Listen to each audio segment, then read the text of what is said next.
Welcome to the Great White Brotherhood YouTube channel.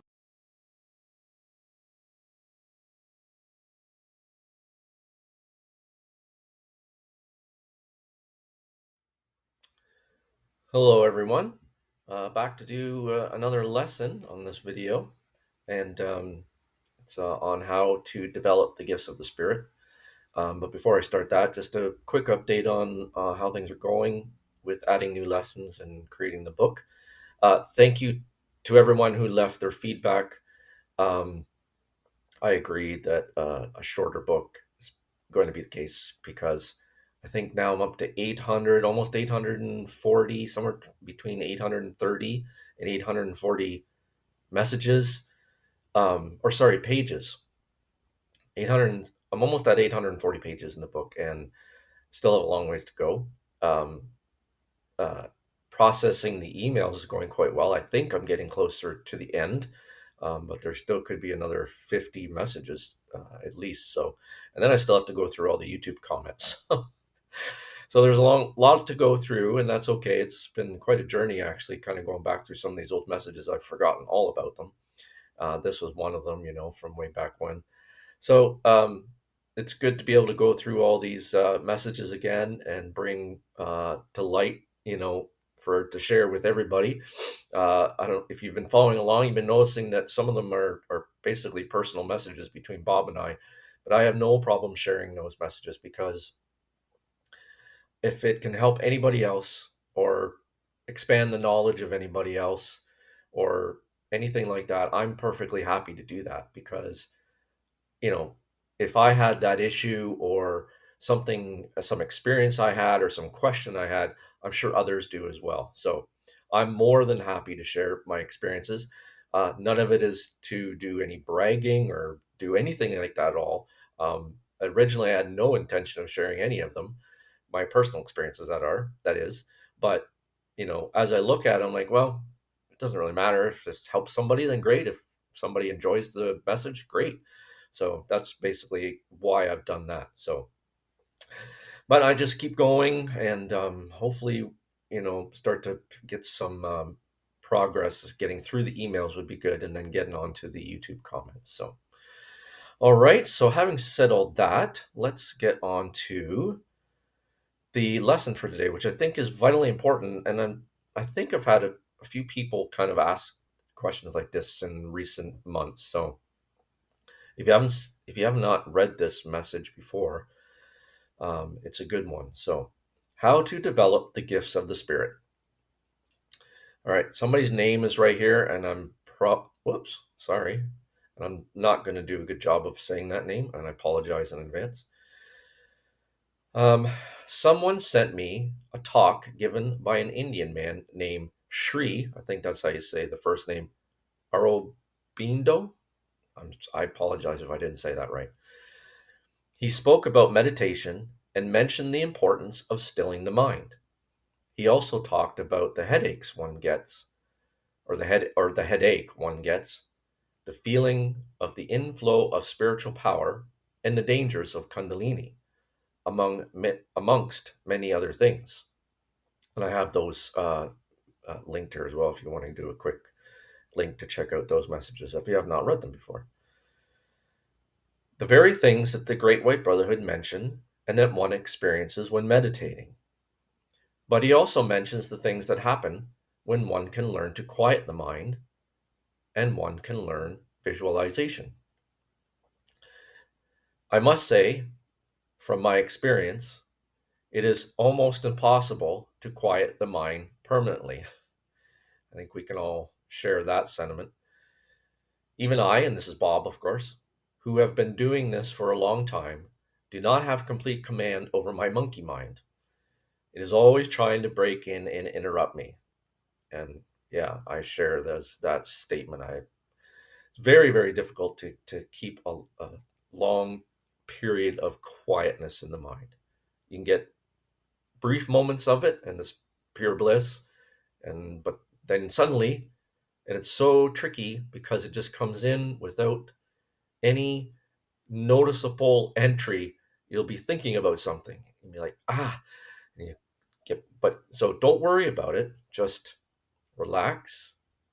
Stop thinking about whatever it is you're thinking about.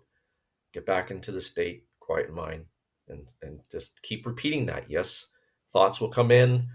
Just not necessarily block them, but just clear them out. Stop thinking, reset, and do it again. It's normal. It's absolutely normal. However, I will say that to do telepathy correctly, it is important to still the mind and get it out of the way, or there is a danger that, as one is receiving information, the mind can butt in and put its own input, meaning your imagination or your mind can take over. Equally, there are a number of people who claim to be able to channel that is clear that is just coming from their own mind and not from a higher source at all. Now, apart from the Great White Brotherhood, I don't know if there are, excuse me, one second. Thank you. Sorry. Apart from the Great White Brotherhood, I don't know if there are other groups or individuals in the spirit world that give wisdom. I broke off and asked the Great White Brotherhood, and they said that there are a few individuals in the spirit world that work with people incarnate, but there are not many, mainly due to the fact that so few people incarnate can do telepathy. However, they also said that certain negative spirits are also working with negative people incarnate. Not good news. Not surprising, but yeah, not good news.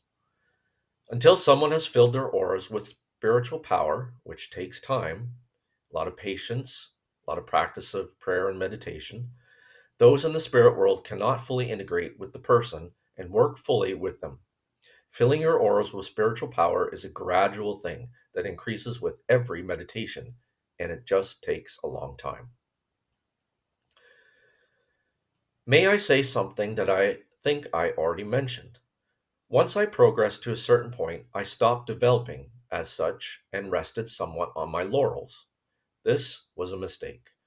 I strongly suggest that all who make the initiative to develop the gifts of the Spirit keep going. And the gifts of the Spirit are telepathy, telekinesis, clairvoyance, clairaudience, on and on and on.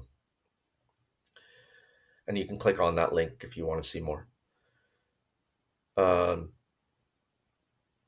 Development is easier now than it was in my day, so it should not be too difficult to really develop the gifts of the Spirit. Oh, and then it's listed here: teleportation, telekinesis, becoming invisible, creating objects, food, and things out of thin air.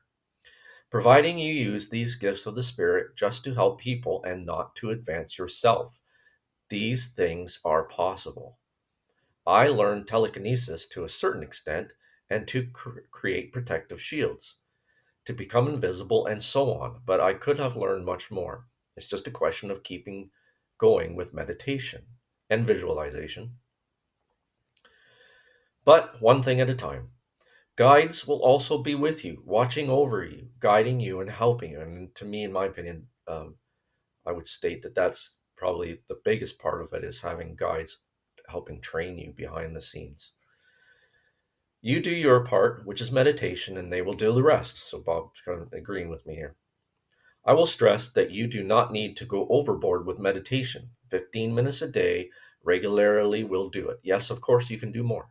You can meditate for 4 hours a day if you wish, but um, they're just saying that 15 minutes a day is good enough, if that's all you have time, mainly.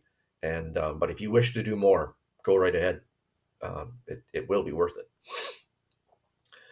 Might also say that if you get fed up with just trying to quieten your mind and going into deep meditation, you try to develop visualization sometimes.